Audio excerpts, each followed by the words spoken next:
The gentleman from Florida, Mr. Deutch. Thank you. Thank you, Mr. Chairman. Madam Secretary, thank you for being here. Thanks for the fruitful exchange. I am concerned with the Department of Homeland Security's formula that is used to determine the tier status of urban area security initiatives for purposes of receiving funding. Specifically, I'm extremely the application of the Department's formula to the Miami-Fort Lauderdale UASI in the state of Florida. The Miami-Fort Lauderdale UASI encompasses Palm Beach, Broward, Miami-Dade, and Monroe counties, including the district I represent. The Miami-Fort Lauderdale UASI has more than 5.6 million residents living throughout these counties. Population with the highest level of density and diversity. There are more than 100 municipalities, 4 international airports, large convention centers, numerous sports venues that host major sporting events, and other critical utility and water infrastructure.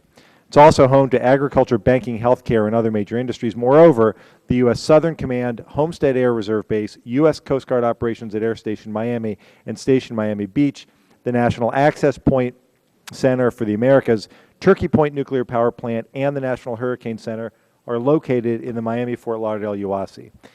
It also covers more than 300 miles of coastline.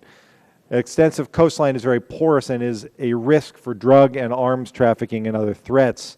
Many large cruise ships dock at Port Everglades in Fort Lauderdale and the Port of Miami, both of which are located in the Miami-Fort Lauderdale UASI. In fact, Port Everglades is the home port of more cruise ships than any other port in the world. These cruise ships transport thousands of families and crew members in and out of the United States. In addition, Miami-Fort Lauderdale UASI is a gateway to South America and Central America for business, tourism, and international trade. Millions of people and commerce cross the border through South Florida airports and ports. In fact, the Port of Miami, Madam Secretary, imports and exports more than 7.8 million tons of cargo annually to more than 100 countries and 250 ports around the world. And Port Everglades, Florida, ranks as the 12th leading container port in the nation, exporting to and importing from more than 150 ports in 70 different countries.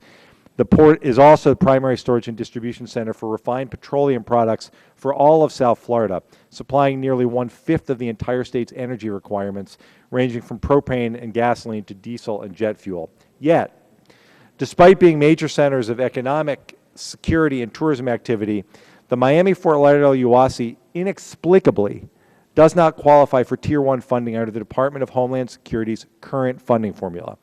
Because the Miami-Fort Lauderdale UASI does not qualify for Tier 1 funding, it will have its funding for the upcoming year dramatically reduced, cut almost in half, reduced by $8 million from $17 million down to $9 million. The Department of Homeland Security's funding formula is limited to accounting for legal and border crossings.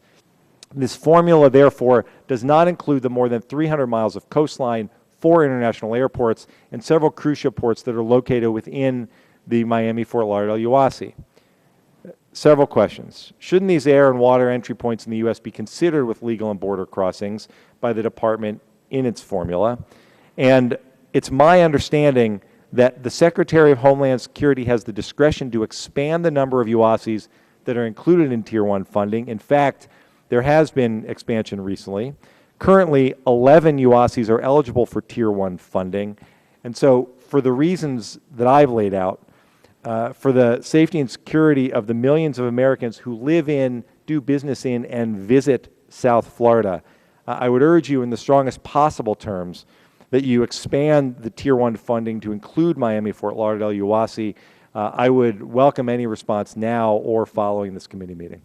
Well, I would make 2 points. One is the reduction in Tier 1 identification was in part a reaction to Congress's reduction, significant reduction in UASI funding overall.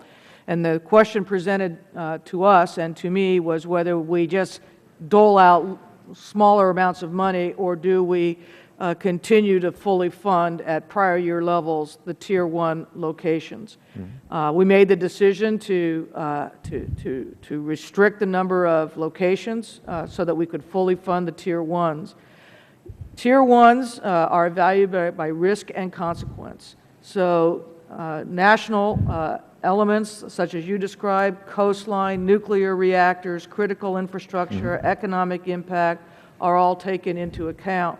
As I recall, when we made the decision to cut back and then to identify Tier 1, Tier 2, there was a clear delineation from an evaluative standpoint between the top 10, and 11 was virtually identical to the 10, so the top 11, and those below it. And that's where Miami was.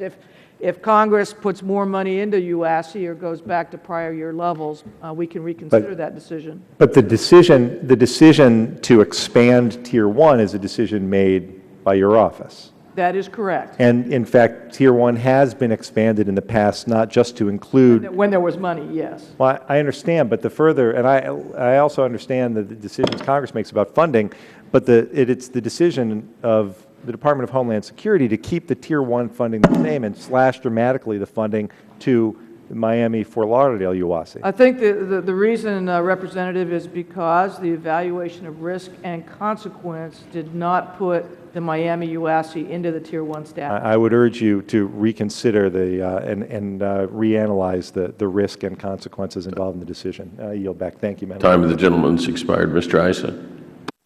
I thank you, Mr. Chairman. Madam Secretary, back in February, I recall that you and I were on the phone and on another important issue, but that it had to come to a premature end or come to an end because you had to attend a memorial service